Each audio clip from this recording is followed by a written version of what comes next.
Moreno, o mestre. Um encontro com Dr. Sigmund Freud. Nascido na capital austríaca, o psicólogo Bruno Bettelheim inicia seu artigo La Vienne de Freud, alegando ser necessário voltar muito atrás na história da cidade para que se possa entender o caráter único da cultura vienense durante o fim do século XIX e as primeiras décadas do século XX. Publicado como parte do livro Vienne 1880-1938, L'Apocalypse joyeuse. O texto de Bettelheim informa que Viena tem sido há séculos a velha cidade imperial por excelência, como sede da dinastia do Habsburgo. Segundo ele, houve um tempo em que esse império era o maior que o mundo já conhecera, ainda mais extenso do que o romano, do qual os Habsburgo eram considerados herdeiros legítimos, sendo tratados como chefes do Sacro Império Romano da nação germânica. O lento declínio da dinastia começa já no século XVI, diz Bettelheim, após o reinado de Carlos V, agravado pelas guerras napoleônicas. Após o Congresso de Viena e, sobretudo, graças à capacidade do chanceler, o príncipe Metternich, a cidade voltou a ter a consciência de ser a mais importante da Europa. Segundo Bettelheim, a situação muda radicalmente a partir da Revolução de 1848. De fato, mesmo antes, os Habsburgo perceberam que o título de imperador do Sacro Império Romano havia perdido todo o seu significado, sendo substituído primeiro por imperador da Áustria e depois por imperador da Áustria-Hungria.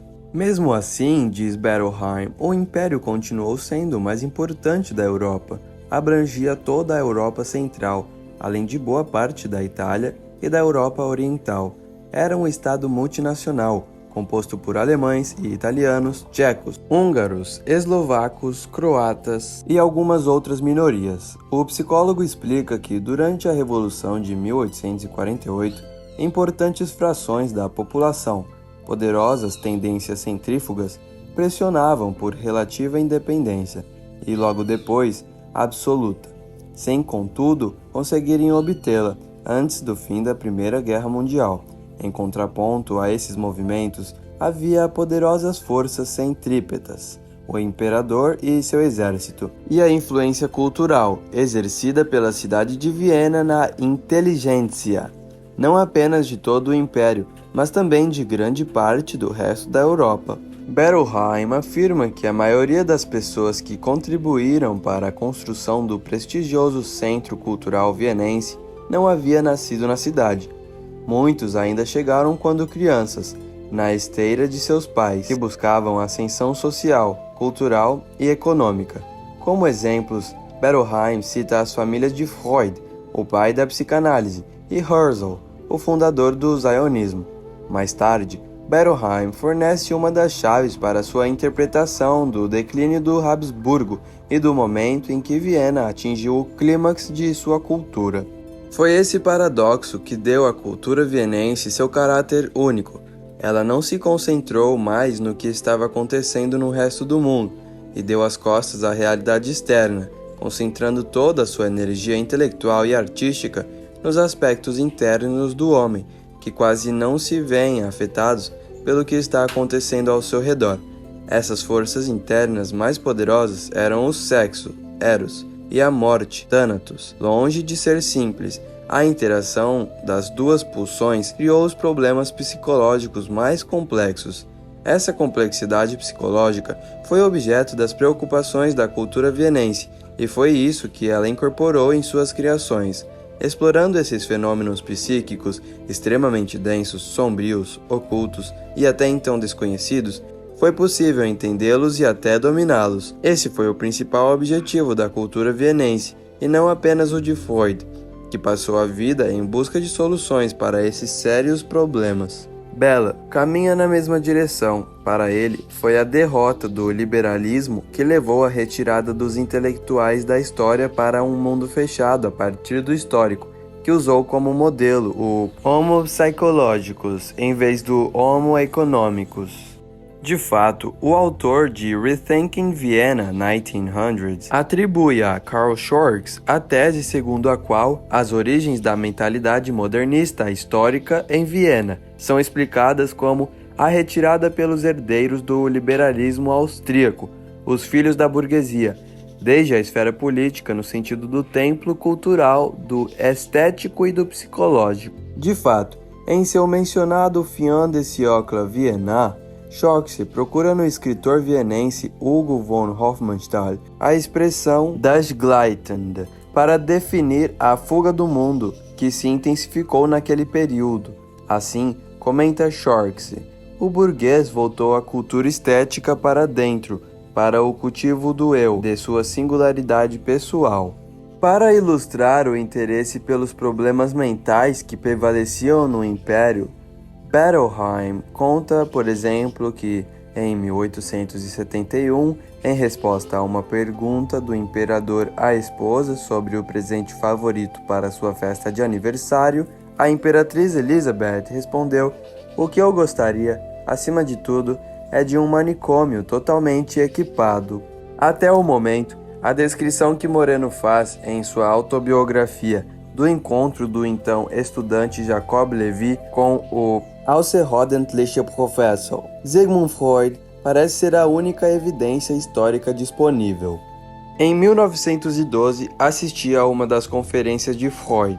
Ele acabara de concluir a análise de um sonho telepático. Quando os alunos saíram, ele me escolheu na multidão e me perguntou o que eu estava fazendo. Respondi: "Bem, Dr. Freud, estou começando de onde o senhor parou. O senhor encontra as pessoas no ambiente artificial de seu consultório. Eu os encontro na rua e em suas casas, em seu ambiente natural. O senhor analisa seus sonhos. Eu lhes dou a coragem de sonhar novamente. O senhor os analisa e os divide em partes. Eu deixo que eles desempenhem seus papéis conflitantes e os ajudo a juntar as partes novamente." Quando me lembro desse encontro, o que me impacta em primeiro lugar é a diferença em nossas idades. Eu mal tinha 20 anos, minha produção estava apenas começando. Freud tinha 56 anos, na plenitude de sua produção. Ambos tínhamos barba. Minha barba era loiro avermelhada e crescia espontaneamente, nunca cortada ou aparada. Um acréscimo natural, um órgão natural do meu corpo. Era algo como minhas amígdalas ou meu apêndice. Também não havia encontrado motivo para me livrar dela. Freud estava, por sua vez, barbeado com cuidado. Sua barba era grisalha e pequena, uma barba social. Segundo Zerka Moreno, que decidiu atribuir ao seu livro o título de To Dream Again, a Memoir, a partir de uma das frases pronunciadas por Moreno durante o encontro, na época, Freud estava perdendo alguns de seus alunos mais jovens. Ela comenta que Adler e Jung estavam desenvolvendo suas próprias ideias e, com isso, criando seus próprios seguidores.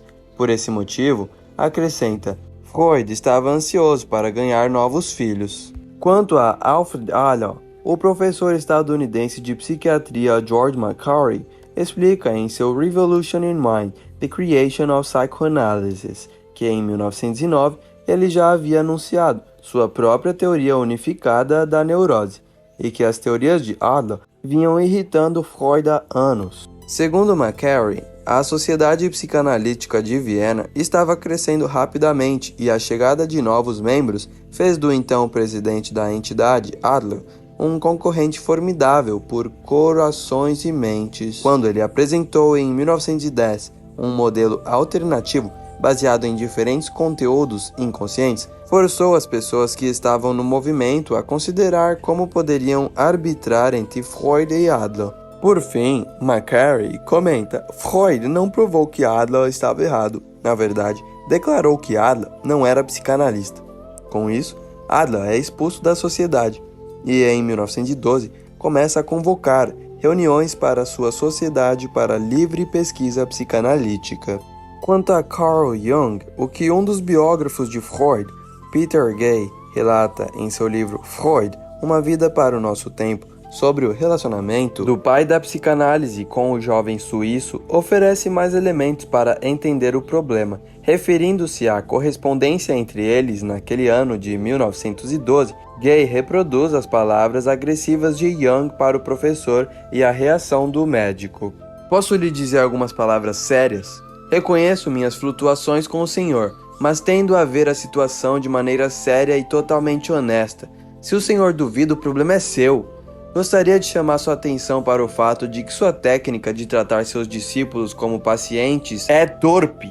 Dessa maneira, o senhor produz filhos escravos ou patifes impúdicos, Adler, Steckel e toda a gangue sem vergonha que agora se pavoneia em Viena. Sou objetivo o suficiente para adivinhar seu truque. Depois de resumir a cena, que Zerka considera já ser lendária na comunidade psicodramática, ela comenta que esse foi o único encontro entre eles e conclui: Moreno não se tornaria filho de ninguém, ele sonhava com crianças e com acompanhamento por conta própria. As observações de Moreno em sua autobiografia corroboram os comentários de Zerka e acrescentam outras informações. Houve um elemento surpreendente em nosso encontro, mesmo que fosse tácito. Era natural para Freud, suponho, estar à procura de novos discípulos.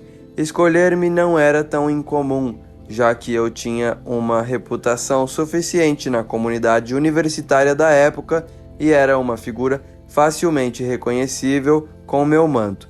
Também era característico de um jovem impetuoso pensar que poderia ganhar um homem mais velho com suas opiniões, embora o homem mais velho fosse famoso, bem estabelecido, com uma mente muito organizada e um investimento total em seu próprio sistema. Mas, por trás de tudo, havia um fator que tanto Freud quanto eu desconhecíamos, exceto por minha afiliação biológica. Eu nunca fui capaz de ser o filho de alguém. Como a história do meu início de vida destaca, tentei e consegui me tornar um pai muito cedo. Embora jovem, eu era tão inflexível quanto Freud. Nós dois éramos pais, líderes. No meu caso, na expectativa. Era como se o chefe desconhecido de uma tribo africana conhecesse o rei da Inglaterra. Enfim, ele era um pai contra outro. Naquela época, o reino de Freud era maior que o meu, mas nós dois estávamos no mesmo planeta.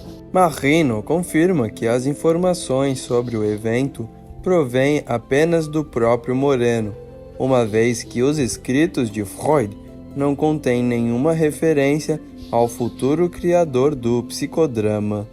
Para o biógrafo, esse encontro com Freud lançou as bases para a futura atitude de Moreno em relação à psicanálise. Marino afirma que suas visões eram tão diferentes que Moreno achou muito difícil analisar a psicanálise do ponto de vista freudiano. Jacob Levy estava mais interessado no processo consciente, no aqui e agora e na criatividade pessoal do que no processo inconsciente, no passado e na resistência do paciente. Também não há registro de nenhuma referência a Freud nos textos publicados por Moreno durante seu período europeu. Como ele mesmo comenta no prefácio da primeira edição de The Theatre of Spontaneity, seu Das Reifiata marca o início de um novo período, a transição de seus escritos religiosos para os cientistas. Nessa obra publicada em alemão, o nome de Freud não aparece. Será necessário aguardar as publicações feitas em Nova York, a partir de 1931, para ver o tema psicanalítico tratado em relação às ideias de Moreno. É quando, na segunda edição da revista Impromptu, editada por Moreno, a psicóloga norte-americana Ellen C. Jennings publica seu artigo Psychoanalysis and Dr. Moreno. Em pouco menos de 3 páginas, a nova assistente do psiquiatra romeno relata o caso de Miss K, que tratei usando o método do Dr. Moreno, inicialmente batizado de Impromptu, nos Estados Unidos. Porém, antes de apresentar detalhes sobre o tratamento da jovem de 21 anos, Jennings começa o artigo comentando: psicanálise e impromptu são como água para o fogo. A psicanálise extingue o criativo, o impromptu o libera. Essencialmente, são divorciados. Um abre as fontes de produtividade, o outro as drena. A psicanálise toma personalidade com suas dificuldades, libera os fatores de significado negativo, trazendo-os à mente consciente do paciente, depois o abandona. Desse modo, dissolve possíveis elementos criativos da personalidade do paciente por decepção progressiva. O impromptu, por sua vez, o reforça, leva a doença à realização. É psicocriação versus psicanálise. Nisso reside a visão radicalmente diferente do impromptu, fora da realidade e, no entanto, tão intimamente relacionado à vida está o tratamento impromptu, que é o mais próximo do progresso da própria vida. A ficção se torna aqui tão semelhante à vida que é preciso apenas um pequeno esforço para transcender a realidade. Nele, o homem vive quase como ele viveria na vida. Já no continente americano, Moreno vai se expressar com frequência de maneira crítica sobre Freud e a psicanálise. No próprio ano de 1931, por exemplo, durante uma conferência sobre a organização psicológica e social de grupos em comunidades, realizada em Washington, D.C., ele diz que estudou a organização da família, mas não do ponto de vista do psicanalista que estuda a partir da ótica do indivíduo, de seu relacionamento com o pai, a mãe, etc. Moreno afirma ter estudado as inter-relações da perspectiva de cada membro da família e também comenta: a abordagem psicanalítica do drama de Édipo está correta, desde que o complexo de Édipo seja considerado uma reação individual de Édipo, refletindo todas as outras pessoas ao seu redor. Mas, para representar o drama real e total de Édipo, é necessária uma análise das inter-relações. É necessário fazer uma análise de cada uma das três pessoas: Édipo, seu pai Laio e sua mãe Jocasta. Podemos encontrar, então, o mesmo que Édipo pode ter em seu complexo de ódio por seu pai e de amor por sua mãe, assim como veremos que seu pai tem por ele e por Jocasta, o que podemos chamar brevemente de complexo Laio, e que sua mãe Jocasta tem um complexo que podemos chamar de complexo Jocasta em relação a ele e a Laio. A seguir, você encontrará complexos que Laio possui em relação a Jocasta e Jocasta em relação a Laio. O entrelaçamento dessas três pessoas, os atritos entre elas, os confrontos entre seus complexos, produzirão o processo psicológico real de suas inter-relações, o que é diferente da maneira como o processo dramático reflete somente em Édipo, ou em sua mãe ou seu pai, cada um separado do outro. Outro exemplo de crítica à visão freudiana aparece em uma palestra que Moreno fez já em seu instituto em Beacon, em 1940, sobre catarse mental e psicodrama. Teremos, por exemplo, o conceito de libido na teoria psicanalítica. Segundo essa teoria, Freud pensava que se o impulso sexual não encontrar satisfação em seu objetivo direto, ele deve deslocar sua energia não aplicada a outros lugares. Deve, ele pensou, unir-se a um locus patológico ou encontrar uma saída por sublimação.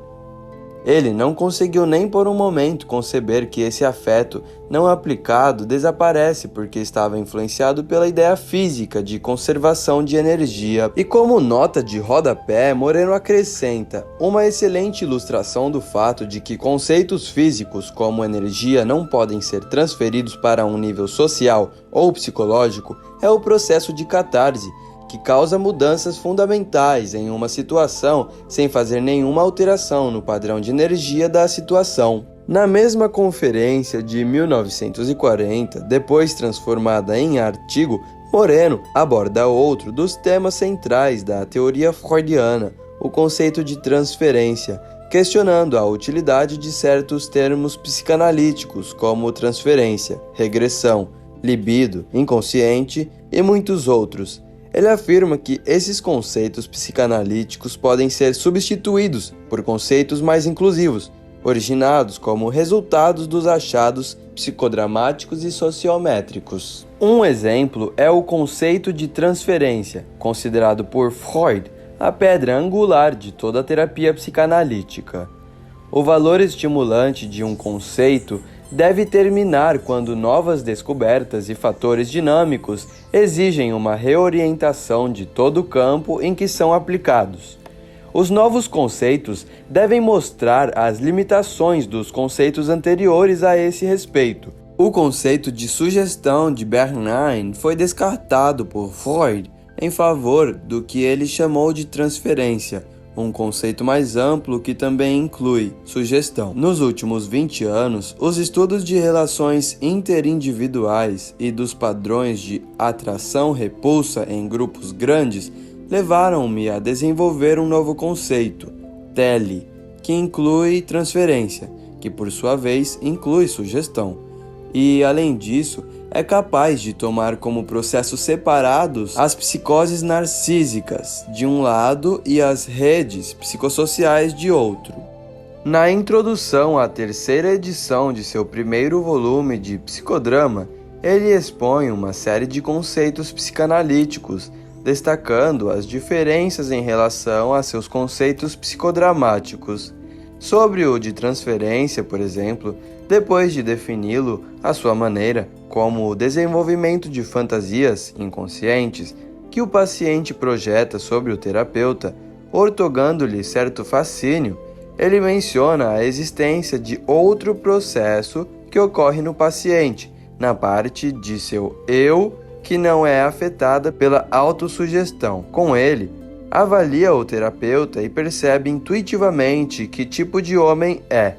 A essas intuições do comportamento imediato do terapeuta, físico, mental ou outro, Moreno chama de telerrelações, definindo tele, do grego distante, influência à distância, como o sentimento dos indivíduos entre si, o cimento que mantém os grupos unidos. Para ele, tele é uma estrutura primária, enquanto a transferência é uma estrutura secundária. É também nessa introdução que Moreno apresenta seus conceitos de estados coconscientes e coinconscientes. Ele explica que é por meio da inversão de papéis que um ator tenta se identificar com o outro, mas essa inversão de papéis não pode ocorrer no vazio, comentando que as pessoas que se conhecem intimamente invertem os papéis mais facilmente do que aquelas que estão separadas por uma grande distância psicológica ou étnica. Moreno argumenta que a causa dessas grandes variações é o desenvolvimento de estados coconscientes e coinconscientes. Para ele, nem o conceito de inconsciente individual, Freud, nem o de inconsciente coletivo, Jung, pode ser facilmente aplicados a esses problemas sem forçar o significado dos termos. Moreno considera que esses estados desempenham um grande papel na vida de pessoas intimamente associadas, dando exemplos não apenas na esfera pessoal, como os papéis de pai e filho, marido e mulher, mãe e filha, irmãos e gêmeos, mas também em outros grupos estreitamente ligados, como equipes de trabalho, grupos de combate em guerras e revoluções, campos de concentração ou grupos religiosos carismáticos. Por definição, esclarece Moreno, os estados co-consciente e co-inconsciente são aqueles que os participantes experimentaram e produziram juntos e que, portanto, só podem ser produzidos ou representados juntos. Ele insiste no fato de que esses estados não podem ser de propriedade de um único indivíduo, mas que é sempre uma propriedade comum, afirmando que, se a representação desses estados é desejável ou necessária, isso deve ser feito com a colaboração de todos os indivíduos. E ele conclui: o método lógico para essa representação recíproca é o psicodrama. Pelo menos 2 outros conceitos freudianos são mencionados por Moreno ainda nessa introdução ao primeiro volume de Psicodrama: resistência e contratransferência. Quanto ao primeiro, sua posição é a de que no psicodrama ele é usado em um sentido operacional, isto é, significa apenas que o protagonista não deseja participar da produção. Para Moreno, superar essa resistência inicial é um desafio à capacidade do terapeuta. Quanto ao segundo, ele afirma que um mínimo de estrutura tele e a coesão resultante entre terapeutas e pacientes são requisitos indispensáveis para o sucesso do psicodrama terapêutico, incluindo os egos auxiliares. Caso os fenômenos de transferência e contra-transferência dominem, por exemplo, as relações entre terapeutas auxiliares e a relação com os pacientes, fica claro que o progresso terapêutico será, em grande medida, prejudicado. Voltando posteriormente a esses conceitos, no segundo volume do Psicodrama, todo dedicado às bases da psicoterapia e escrito com a colaboração de Zerka, Moreno será ainda mais taxativo. Alguns anos depois, Freud descobriu que o terapeuta não está livre de se envolver, em certa medida, na situação e deu a isso o nome de contratransferência. A contratransferência surge no médico como resultado da influência do paciente em seus sentimentos inconscientes. Na realidade, não existe tal contra aqui. A contratransferência é uma deturpação, nada mais é do que transferência nas duas direções, uma situação de mão dupla. A transferência é um fenômeno interpessoal. De fato, as referências a Freud e à psicanálise serão recorrentes no trabalho de Moreno, sempre no sentido crítico de oposição. Na mesma introdução à terceira edição de Psicodrama, a propósito do contexto histórico desse método, Moreno começa afirmando: havia em Viena, em 1914, duas antíteses da psicanálise. Uma era a rebelião do grupo ignorado contra o indivíduo.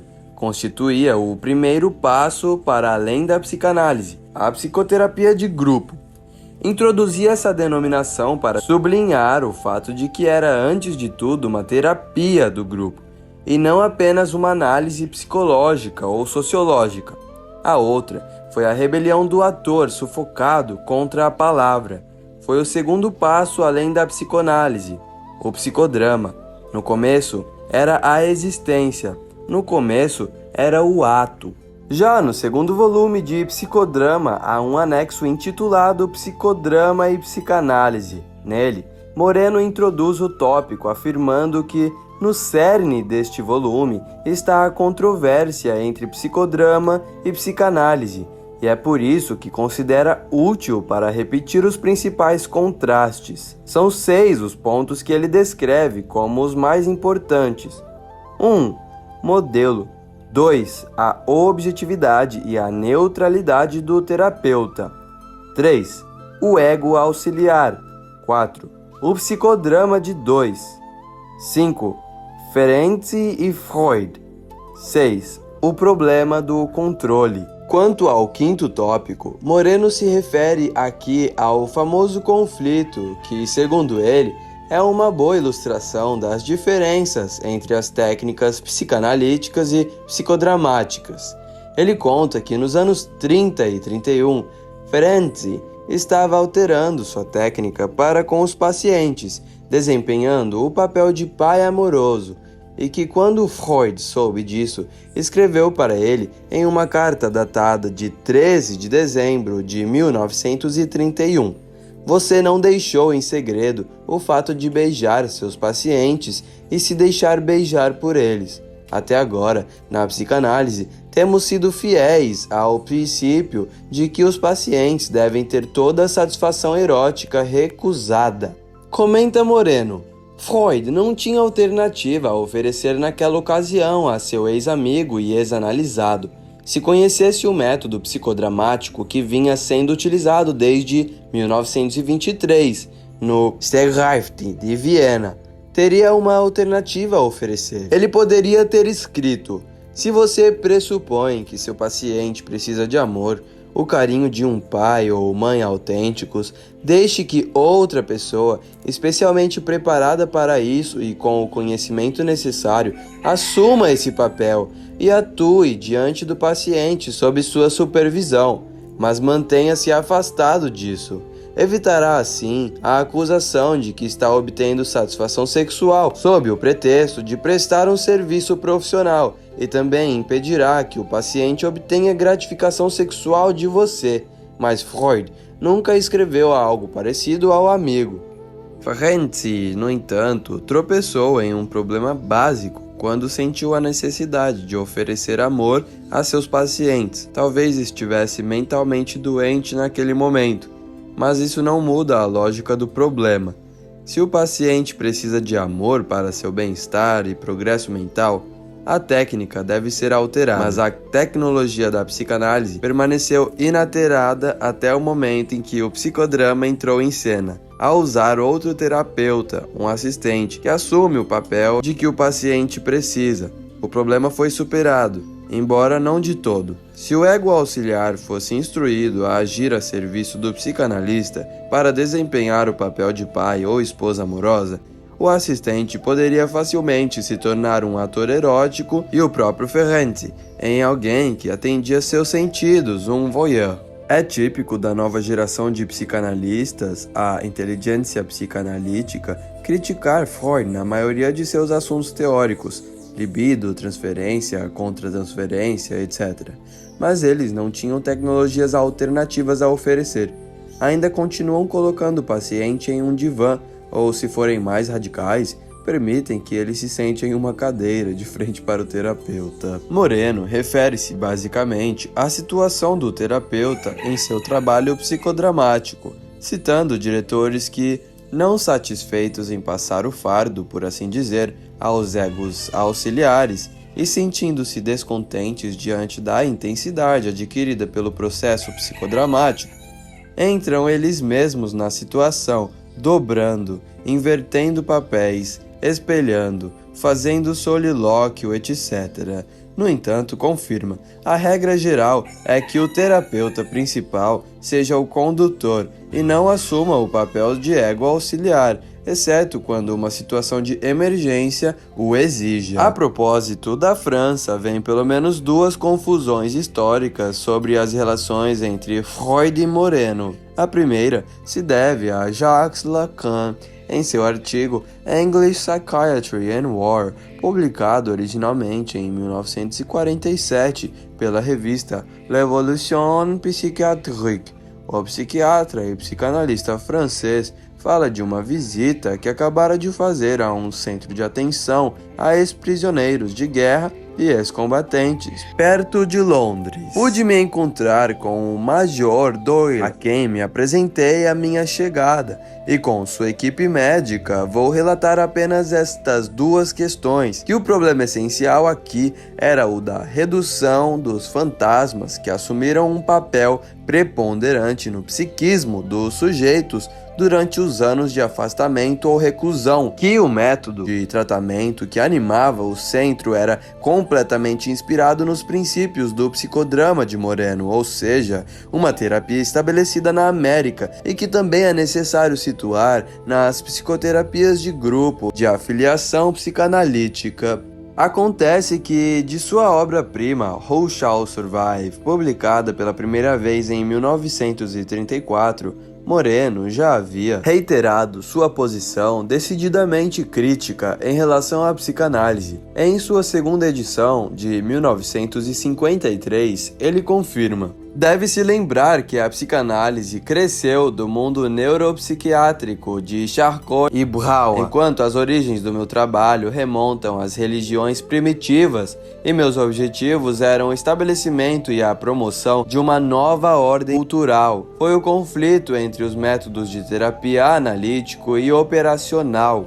A segunda confusão histórica é cometida pelo professor francês Jules Gerry em sua Psychologie sociale et sociométrie, que ganhou o prêmio Fabian da Academia Francesa em 1961, publicado em Buenos Aires 5 anos depois. O livro apresenta duas informações erradas sobre Moreno. A primeira, quando depois de apresentá-lo como médico de boa reputação e convencido desde cedo de que a medicina não pode ser separada da psicologia, afirma que passou muitos anos em Viena como discípulo plenamente convicto do Dr. Freud, a ponto de descartar todas as outras psicanálises divergentes. Mais adiante, comenta que em 1927, quando não era nada mais que um psicanalista atento às lições de Freud, o Dr. Moreno publicou, em alemão, seu primeiro livro, O Teatro da Espontaneidade. Além do erro referente ao papel de psicanalista, o livro mencionado foi publicado, na verdade,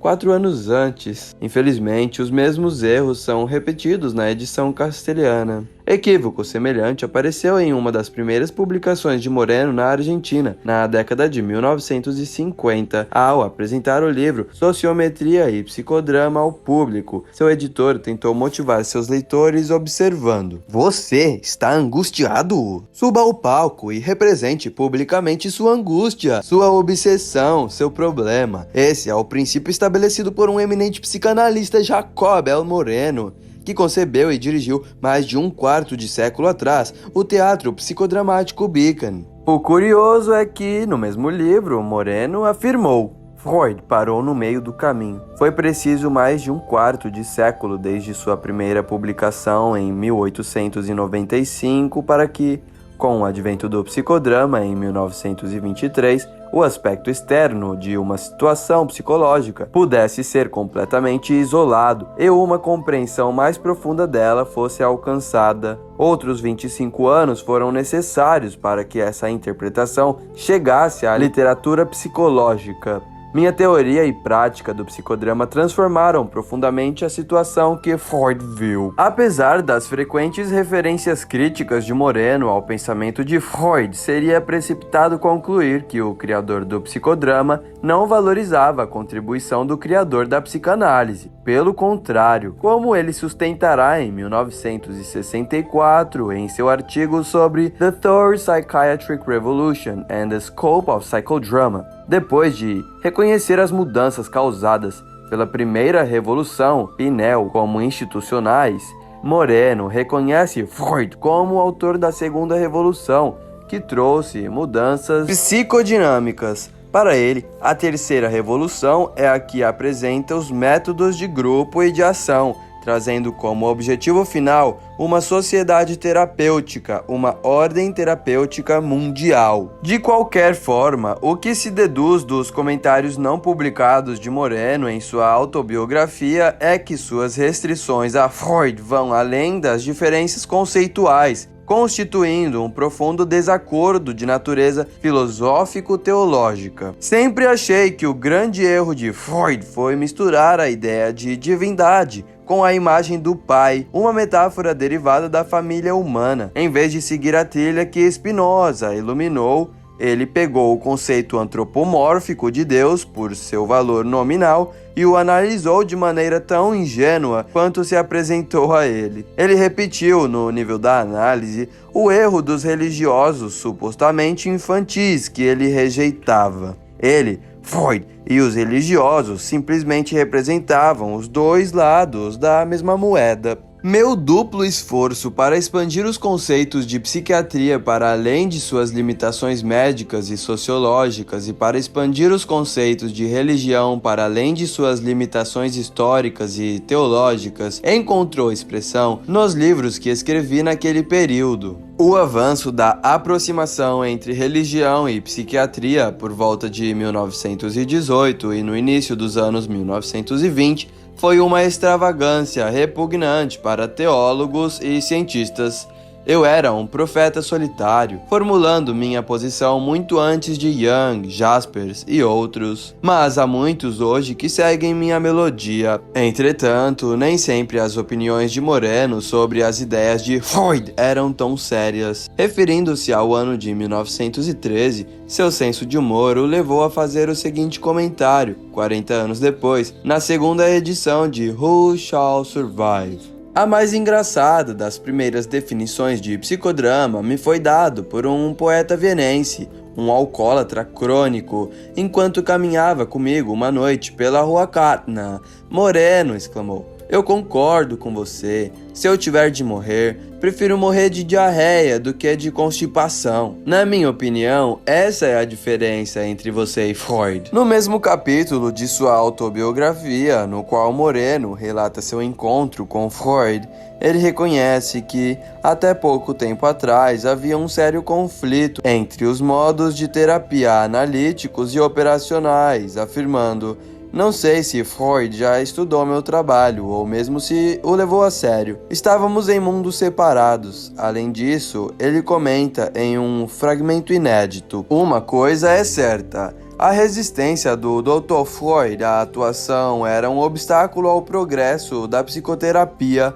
Não apenas ele temia a atuação do paciente, como também, o que é provável, temia as consequências de sua própria atuação. Uma análise de Freud poderia ter revelado que sua separação de Brauer não se devia apenas à atitude de Brauer em relação ao sexo, como relatou Freud, mas ainda ao desgosto de Freud em representar o papel de hipnotizador, induzindo um transe. Era o mesmo complexo que o fazia hesitar e criticar a espontaneidade e se sentir desconfortável com as brincadeiras das crianças. Observá-los e analisá-los, sim. Entrar em seu jogo e atuar com eles, não. O método psicanalítico de Freud era um oponente natural das técnicas de jogo e a terapia do jogo, exceto pelo fato de produzirem material para análise. Mas brincar e atuar são, afinal, irmãos. Pelo menos no Círculo de Viena, o ímpeto público pelas técnicas de jogo e pela terapia do jogo espontânea veio do meu trabalho nos parques, do meu experimento no Strandtheater e de meus escritos. Os psicanalistas assumiram algumas das minhas ideias e as absorveram pouco a pouco em suas práticas e literatura. Mas é preciso lembrar que os analistas foram o maior obstáculo à aplicação do princípio do jogo à psicoterapia na década crucial de 1914 a 1924. Lembre-se também, a esse respeito, de que Anna Freud e Melanie Klein publicaram seu trabalho sobre técnicas muitos anos depois, muito tempo depois que criei um clima receptivo para eles. O certo é que as divergências de Moreno em relação a Freud duraram até o estágio final de sua vida. 2 exemplos podem servir para confirmar as restrições que o criador do psicodrama continuou a fazer, já com a idade avançada, às ideias do pai da psicanálise. 7 anos antes de sua morte, Moreno publica The Psychodrama of Sigmund Freud, em 1967,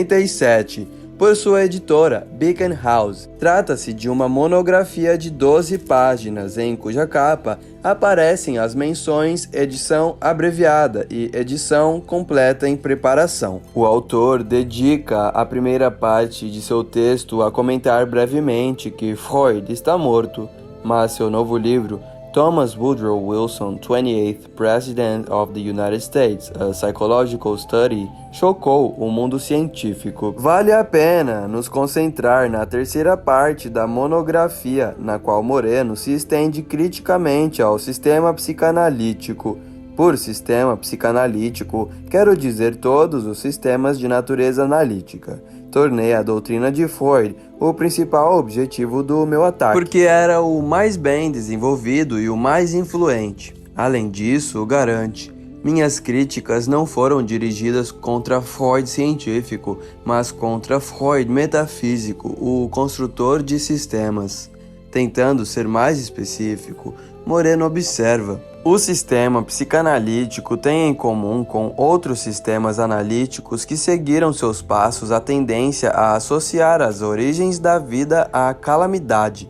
O conceito-chave do sistema freudiano é a libido, mas Freud, em vez de associar o sexo à espontaneidade, associava-o à ansiedade, à insegurança, à abreviação, à frustração e a substituição. Seu sistema mostra uma forte inclinação para o negativo e a negação, uma tendência que se tornou mais forte nele com a idade. Moreno comenta que mesmo a sexualidade que deve a ele, Freud, sua elevação permanente a um agente respeitável e poderoso, foi estudada mais em seus aspectos negativos do que positivos. Sem dúvida, comenta, ele esperava que, aparecendo as calamidades no decorrer da análise, surgisse uma vida sexual saudável, livre de seus grilhões, acrescentando, mas o tempo todo dava prioridade aos obstáculos da vida sexual e não ao seu rendimento, cultivo ou formação. Além disso, Moreno observa que Adler também desenvolveu seu sistema, começando com outra calamidade, a inferioridade dos órgãos e sentimentos de inferioridade. Moreno afirma que Adler, posteriormente, chegou a desenvolver um sistema suplementar, mas nunca conseguiu se libertar de uma posição analítica. Procurando a razão dessa tendência, Moreno pensa que a abordagem freudiana poderia ser entendida se levarmos em conta o clima científico em que a psicanálise surgiu, explicando que, na segunda parte do século XIX, a visão biológica da vida prevaleceu nos círculos médicos, ou seja, interpreta, era uma maneira de pensar com Schopenhauer e Darwin, que a dor e o mal dominam o universo. No entanto, acrescenta, seria errado pensar que é a abordagem biológica que deve ser responsabilizada. Mais adiante, Moreno diz que discorda de alguns empiristas e daqueles que juram pelo método experimental que Freud era pouco científico, intuitivo e místico, a fim de descartar suas conclusões levianamente. Pelo contrário, defende. Freud era um cientista mais velho que a maioria dos que o criticam. Suas hipóteses se baseiam em evidências parciais e talvez, às vezes, em tão pouco como 10% de probabilidade, mas ele saiba disso. Ele estava sempre disposto a mudar suas hipóteses com novas provas e as mudou várias vezes durante sua vida. Minha crítica vai contra o sistema psicanalítico como um todo e as motivações inconscientes subjacentes a ele. Tentando ser ainda mais explícito sobre esse último ponto, Moreno oferece mais detalhes. As motivações inconscientes subjacentes podem ser lidas claramente a partir do modelo que deu impulso e inspiração contínua ao sistema. A situação psicanalítica foi modelado para permitir a análise e excluir a ação. O paciente era colocado no divã em uma posição reclinada e passiva. O analista se coloca atrás do paciente para não vê-lo e evitar a interação. A situação era hermeticamente fechada. Nenhuma outra era autorizada a entrar e os pensamentos que surgiam no divã tinham de permanecer no segredo da sala. O positivo e o direto no relacionamento com o paciente precisavam ser omitidos. A técnica da livre associação não é a fala natural. O paciente relata o que está acontecendo em sua mente. Não era permitido que a transferência do paciente sobre o analista se estendesse e se tornasse um verdadeiro encontro de mão dupla. A conclusão é que a motivação inconsciente por trás do modelo é o medo do analista de ser colocado na posição de agir em relação ao paciente e que este haja sobre ele. É um dispositivo de segurança contra o amor e a agressão abertos.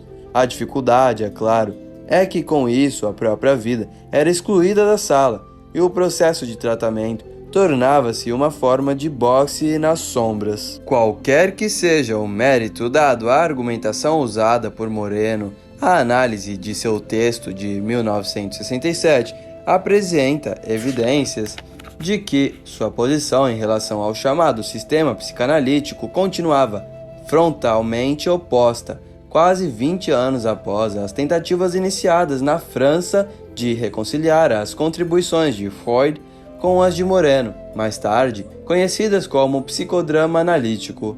Suas observações finais na monografia permitem conhecer a visão que ele tinha das relações entre os componentes do método freudiano e os novos instrumentos, a sociometria, o psicodrama e a psicoterapia de grupo, propostos por ele. A libido continua viva no sistema sociométrico como forma secundária da criatividade. O divã psicanalítico tornou-se uma peça de mobiliário no campo sociodinâmico do estágio psicodramático.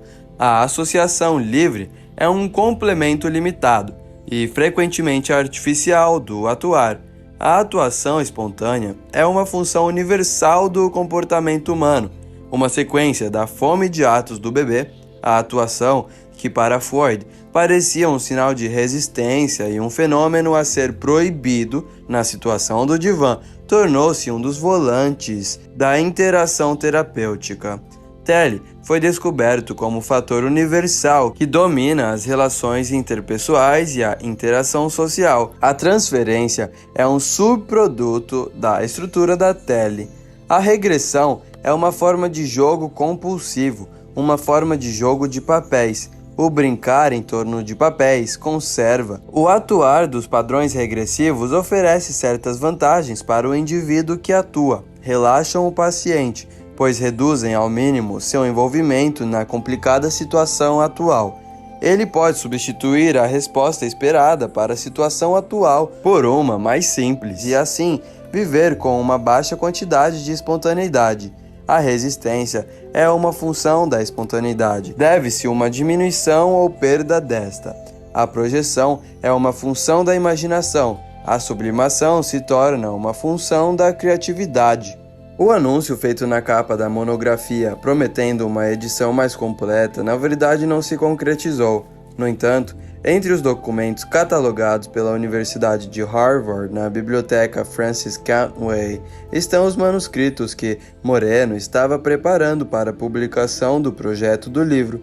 Em uma das páginas desse material inédito, ele afirma: "O princípio sobre o qual este livro é construído não é a transferência, mas o encontro. A transferência representa a projeção de um homem sobre o outro, a ilusão, a distorção, alguma forma de irrealidade. Apenas um homem é o objeto de análise, o outro é o receptor de sua imaginação.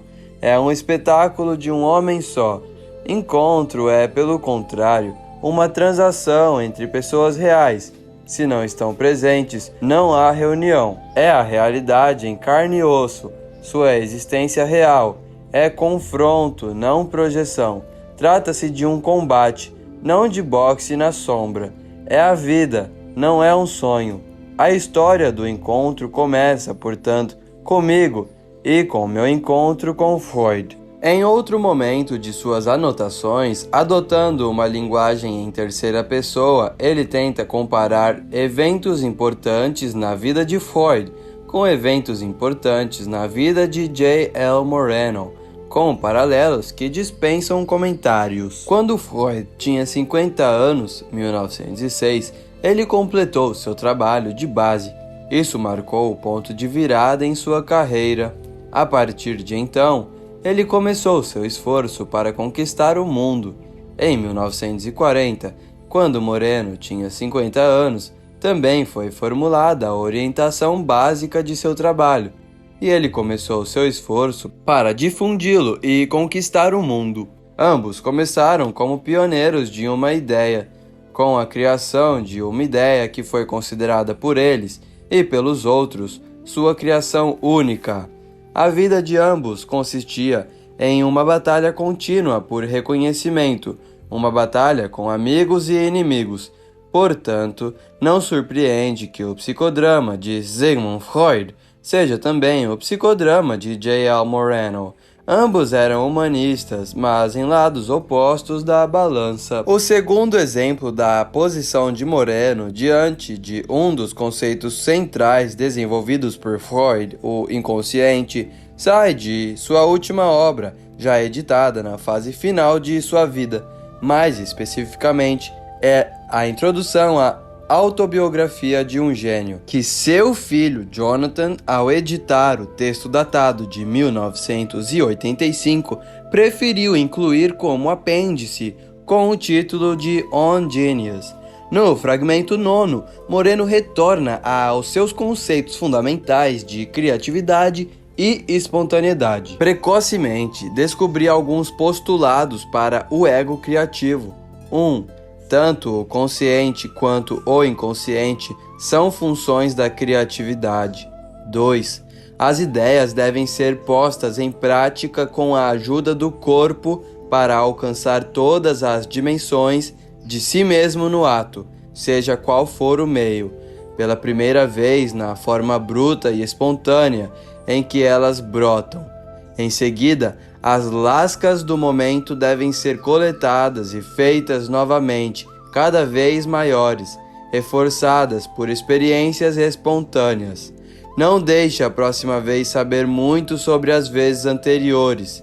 Tenha cuidado com as conservas culturais. Não conscientize o inconsciente. A criatividade inconsciente sofre com a interrupção, a menos que a interrupção esteja no nível da pura criatividade.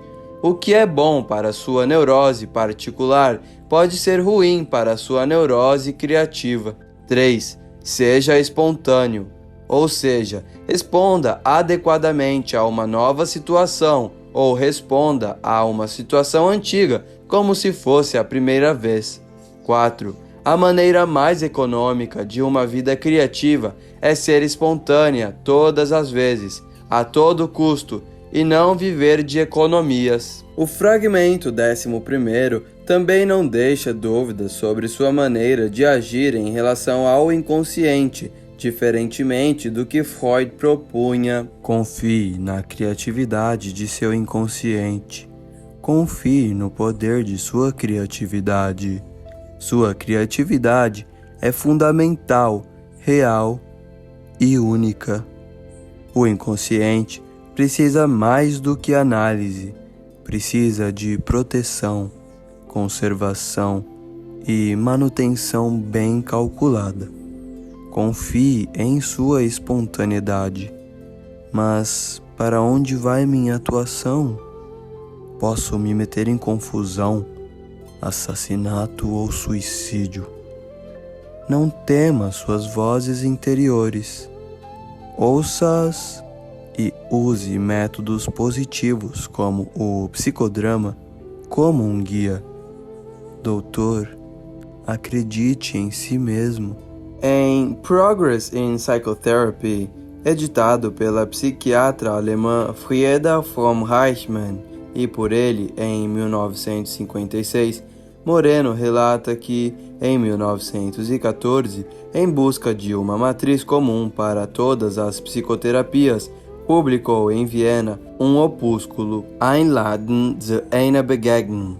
Poderia ter sido esquecido, comenta ele, se não fosse porque se tornou a semente da qual cresceram o psicodrama, a psicoterapia de grupo e uma importante variedade de terapias existencialistas. Tentando analisar especificamente o conceito 13 anos depois no artigo The Viennese Origins of the Encounter Movement, Paving the Way for Existentialism, Group Psychotherapy and Psychodrama, Moreno reconhece a dificuldade de traduzir a palavra Begegnung, mas explica. Begegnung implica que duas ou mais pessoas se reúnem não apenas para estar diante de outra, mas para viver e experimentar uma a outra, como atores, cada um por si.